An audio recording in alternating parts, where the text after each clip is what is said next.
All right. So, like I said, we've got our two lists. If we were told to print a list of 0 on this first list, and in fact the second list, what's it going to return? What's the actual algorithm going to do? Any ideas? Despite what I said, you can type it in chat. It gets the first item of this. Cool. Okay. So in both cases, it's going to print 1. So it doesn't. So how many? So we've got that. So that takes one operation. That's what it's going to take. Now let's say here our target in this second bit. So this here. Let's say our target equals 1. How many times is it going to run through this operation? Do we use index? Either or. Either. Someone just asked a question in chat. Either or. So I've said, hang on, what's the question? I said the first. Oh, okay, someone may have replied to the other one with 2. That's also okay. So long as you're specifying, that's it. Now, the question I asked here was if the target is set. Oh, okay. Let's just let's say it should break once the target is returned. Let's say it should stop running. I've got to ask the right questions here. Let's say we've set that to 1 and it's going to stop running once the target is found. How many times will this run? All right, cool. People are saying 1. Okay, cool. Okay, so that'll mean that runs once. What if our target is not 1, but we've got it in this list, sorry. What if our target is 5? How many times is it going to run? Cool. So it'll run 5 times. What if we've put the second list in and our target is 100? How many times is it going to run? All right. So that's very much dependent on what that target is. Earlier on, when I said without breaking, it would run 5 times. Thank you for that. So that's what we've got there. Now, here, this next bit here, we have got it saying we're gonna print the product of I and J. So if we've got this, if this first list is our input, how many times is this gonna run? Those last 3 lines. How many times will that run? Oh, 25. Can someone explain why it's going to run 25 times, please?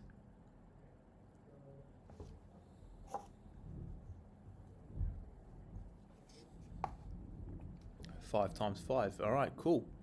That iterates over the first value of the list. It loops through twice, so effectively n squared. All right, cool. So just to put it in a slightly different way, I will equal 1. When I equals 1, j will equal 1, 2, 3, 4, and 5. Then I will equal 2. Then j will equal 1, 2, 3, 4, 5. And that'll happen 5 times. So what ends up happening is that, yes, we end up with 25. So effectively, it ends up being n squared. Okay, now I am going to take this. No, I'll leave it. I'm going to write around it. All right. So as we said, sorry. Just coming back to this here. If this first list was put in, it'd be 25. What would it be if the second list was put in? How many would it be then? Cool. 10,000. All right. So yes, we end up with 10,000 there. So this is all important. This is where we're going to have a look at what this whole thing means. So in our algorithm, we want to work out how many operations there are. That's what we're looking at. So our algorithm, so we write this as being t of n. So this is like a function of n or a function of x like you have in maths. In maths, you have f of x or g of x or whatever it is. Here we have t of n. So t is time complexity, or t is the number of operations with respect to n, which is our input. So t of n. Now, this, I'm going to use a different color.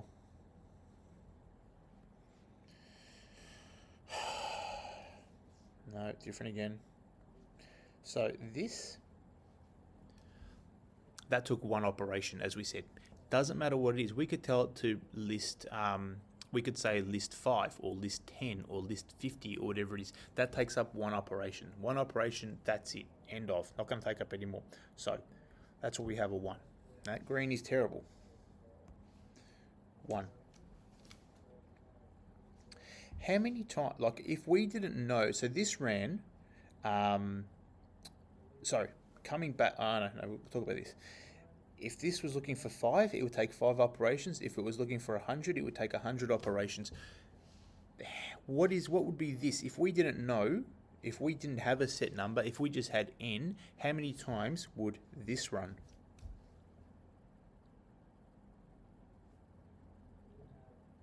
Cool. Worst case, n. All right. So that runs at n times. How much will the last bit run? N squared. Okay, so we have plus n squared. So this is the time complexity, or this is the amount of operations that it takes. So if we had this first this first list, it would be 1 plus 5 plus 25. So we would take 31 operations. If we had the second one, if we had the 100, it would be 1 plus 100 plus 10,000. That's what we'd have there. Now, what we've got here, that's, like I said, that's worst case. Now this, let's see, a different color. No, this one. So this thing is going to take n squared operations, doesn't matter what it is. This will take 1 operation, it doesn't matter what it is. Here is where we have best case or worst case. Best case would be 1. If we told this to break when it found the first value and the first value was 1, it would be 1. But we're not interested in best case, we're interested in the worst case. So we could have any number. The numbers don't have to be in order. Sorry, our target would be any number and our numbers don't have to be in order. The best case time complexity would be 1. The worst case, like I said, is n, so it's whatever the size of the list is. I haven't asked for a little while. Are there any questions?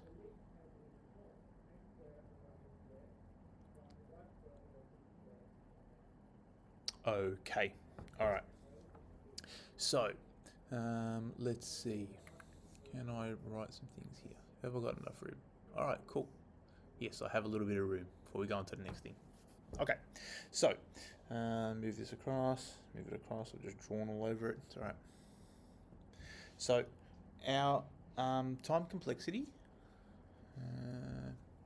is, like I said, T of n is equal to 1 plus n. No, sorry. I thought it would fit in. T of n is equal to 1 plus n squared. Now, of these 3 terms, which one is going to affect the overall time complexity the most? Which one has the greatest effect of increasing that time complexity? Yeah, n squared. This one will affect it the most. Over here, let's move this across.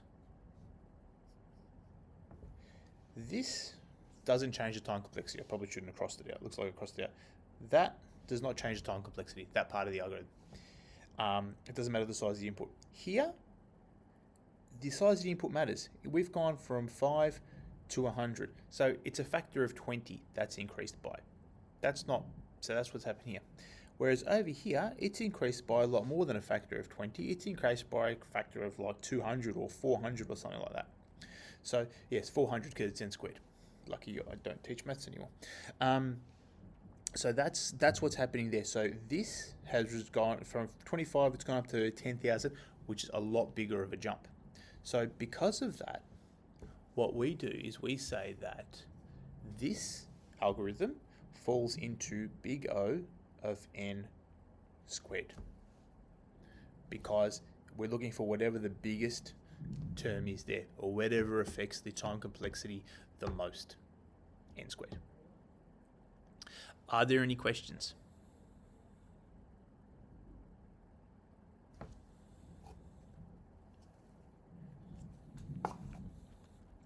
Okay. Going to have a look at another example or a little bit more information here. So this thing, famous problem, I always picture 1950s America. It's called a traveling salesman problem. I'm not being gender specific or anything. That's what it was called because it was generally a man who would drive around to different towns selling stuff. The movie about McDonald's called The Founder, I think. The guy was a traveling salesman. Watch it. It's an interesting movie. It's got Batman in it. Anyhow, the traveling salesman. The idea is that this person leaves town A. Change colors. This person leaves town A, visits all the other towns, and then comes back to A. The idea is that they do it as quickly as possible or in the shortest amount of time or using the least amount of fuel or whatever it may be. Now, the nature of this problem is that you don't necessarily know. There's no algorithm to solve it. So you've got to brute force it. And that's the other thing we're looking at here. We are looking at naive algorithms, either brute force or greedy. That's what we're doing the comparisons of, either brute force or greedy, one of those two. So for this, if we're going to brute force this, that means we're saying we're starting at A, we're going to B, we're going to C, D, and then back to A. We might go A, C, B, D, A. We may go backwards, A, D, C, B, A. I've lost some of that recording space. That's better. Okay, now, based on that, how many combinations do you think there's going to be?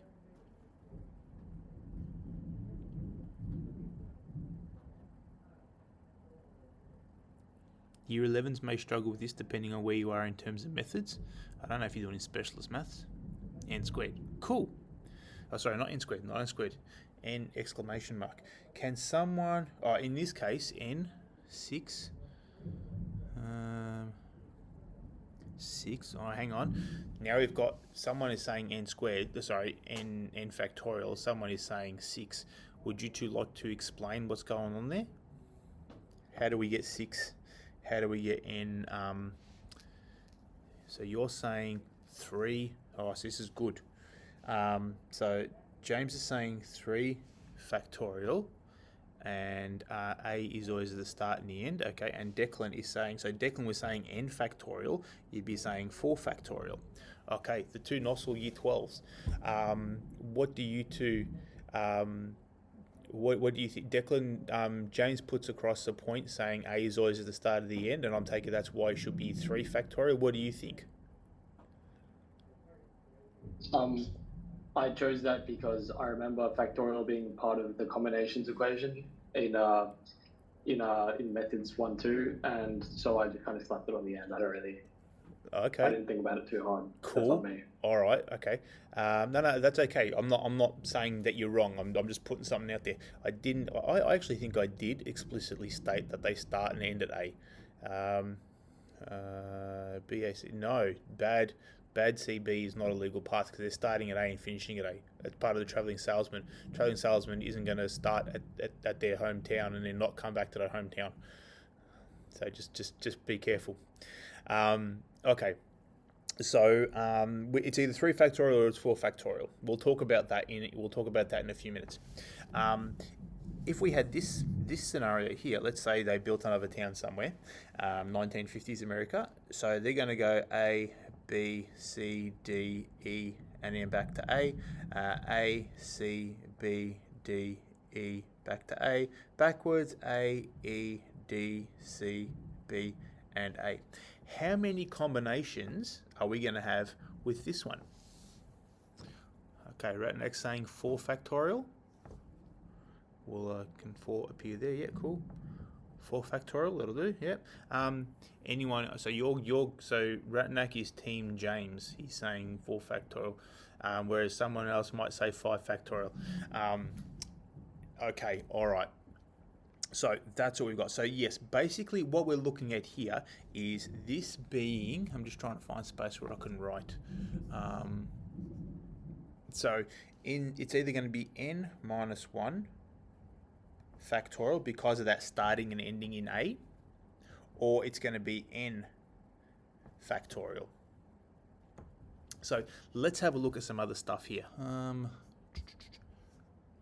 We're going to do some calculations and then we're going to come back to some other things. Let's say, so 3 factorial is 6, 4 factorial is 24. Okay, fair enough. That's not a massive difference. It's a difference of 18 possible combinations. Now, let's say we didn't have that.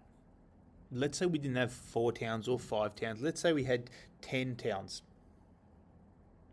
So it's either going to be 10 factorial or, whoops, I've got to realise I've got no more space. If we've got 10 towns, it's either going to be 10 factorial or it's going to be 9 factorial. How much is 10 factorial? Well, or rather, no, how big is 9 factorial? Any ideas?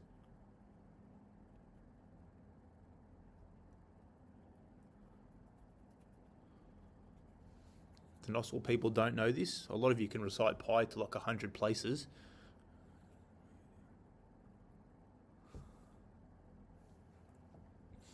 Ten factorial, cool. So 10 factorial is 3, 6, 2, 8, 8, 0, 0. And 9 factorial would be, yeah, cool. 3, 6, 2, 8, 8, 0. Now, when we see this, we're putting it in that there, that's a much bigger number. This is 10 times this. It's massive. It's a much bigger number. Can person in front of Declan's computer move away? Thank you. Sorry, sir. That's okay. I understand some things are out of your control. So this number here is 10 times bigger than this one here. The number doesn't matter too much. It doesn't matter if it's 3 factorial or 4 factorial or 9 factorial or 10 factorial. What matters is the fact that it is a factorial. That's the thing that's what blows our thing out. Now, how does this fit in? What am I trying to get at here? Oh, sorry. Are there any questions about this stuff at all?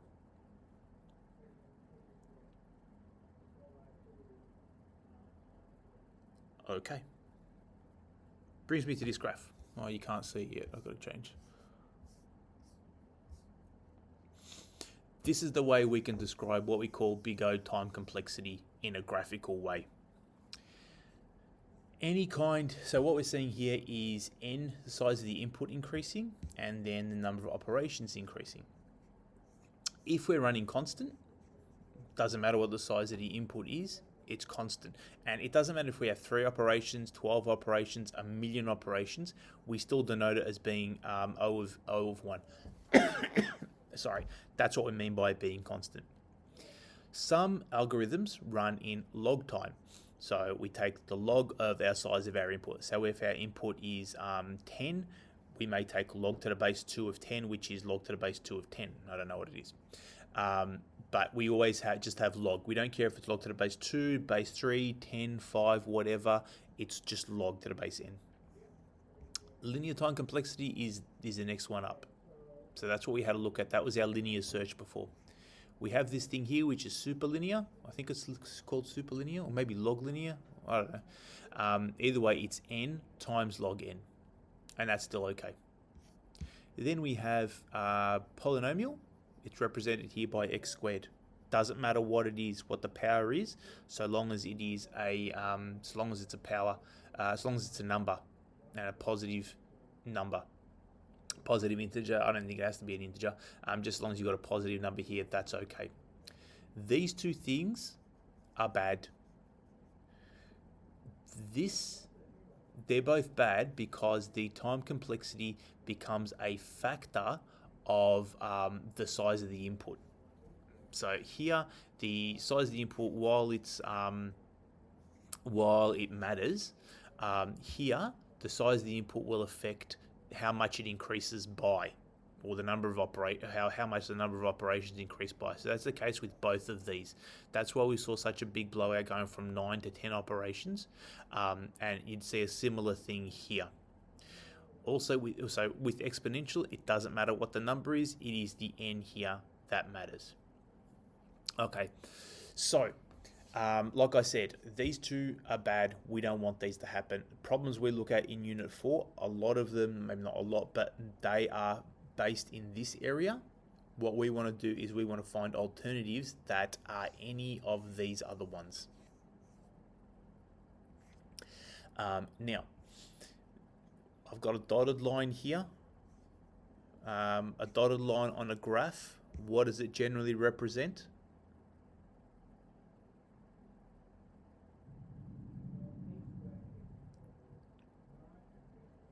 All right, cool. It represents an asymptote. So an asymptote is a line that it doesn't reach, or that our graph doesn't reach. What happens with these two, because the size of the input affects the number of operations, like it does, what ends up happening is if our we end up with what we call asymptotic behavior, where the number of operations, you see the graph going up, the number of operations becomes too much for the size of the input. So initially, all of them are okay. Doesn't matter what they are, but initially they're all okay. But the exponential and the factorial get out of hand very quickly, and what ends up happening is they start exhibiting asymptotic behavior. I think I'm pronouncing that correctly. And what that means is that they start approaching a value of n, there's a value of n that these algorithms, or the algorithms that run in this time, won't be able to solve because the input is too much, or because the algorithm is too complicated, or the problem may be too hard to solve using brute force or a naive solution.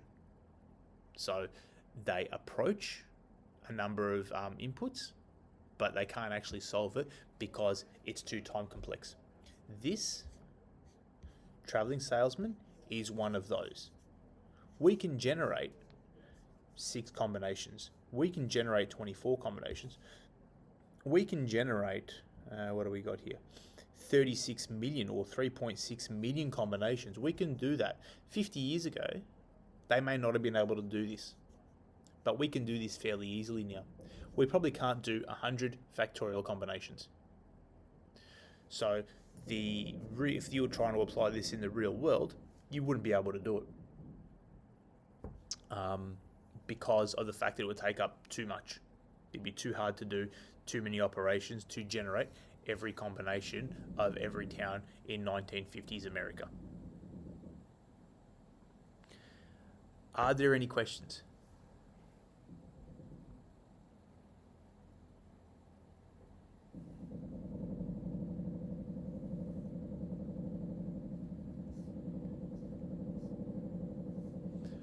Okay, I'm going to stop recording this.